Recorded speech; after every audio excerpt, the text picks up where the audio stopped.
यानी कि 4 फरवरी को जो डिलिमिटेशन कमीशन ने एक ड्राफ्ट वर्किंग पेपर, जिसको ड्राफ्ट प्रपोजल भी कहा जाता है, सेकेंड ड्राफ्ट प्रपोजल जो सबमिट किया, जिसमें एसोसिएट मेंबर्स को, जिसमें हमारे नेशनल कॉन्फ्रेंस के 3 एमपीज़ हैं,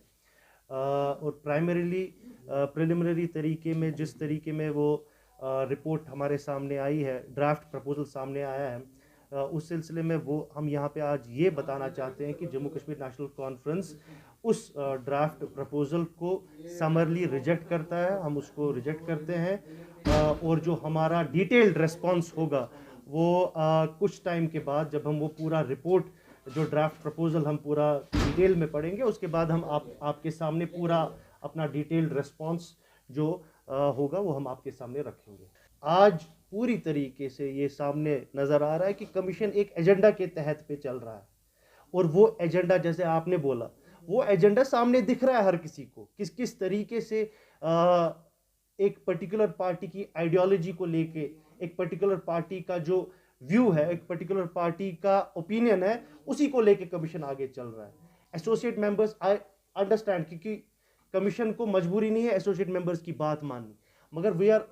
the oldest party of Jammu and Kashmir, और डॉक्टर फारूक साहब is a senior most leader in not only in JNK but across the continent. उनकी बात रिजेक्ट करना, मुझे लगता है कि ये बहुत ही अफसोसकुन एक इंसिडेंट है। और जैसा मैं पहले भी बोलूं कि हमने जो रिकमेंडेशंस पे हमने जो अपना तासुर दिया था, वो हमने ये सोच के दिया था कि लोगों को मदद पहुंचे,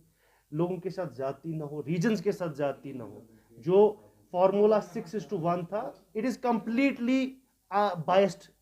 फॉर्मूला, और नेशनल कॉन्फ्रेंस ने पहले भी बोला था कि ये आप एज पर पॉपुलेशन के तहत, जिस तरीके से हमने बोला था कि उस तहत ये डिस्ट्रीब्यूशन नहीं हुई है सीट्स की, तो आपको चेंज करना पड़ेगा। लेकिन आज जो रिपोर्ट, ड्राफ्ट प्रपोजल सामने आया है, clearly they have not accepted those recommendations and they went ahead. जो उनका अपना एक एजेंडा था, जो मुझे लगता है कि एक एजेंडा के तहत चल रहा है, वो they went ahead and presented that. So we, as the premier most political party of Jammu and Kashmir, will not accept such kind of a proposal. और हमने पहले भी बोला था कि ये कमीशन ही सस्पेक्ट है,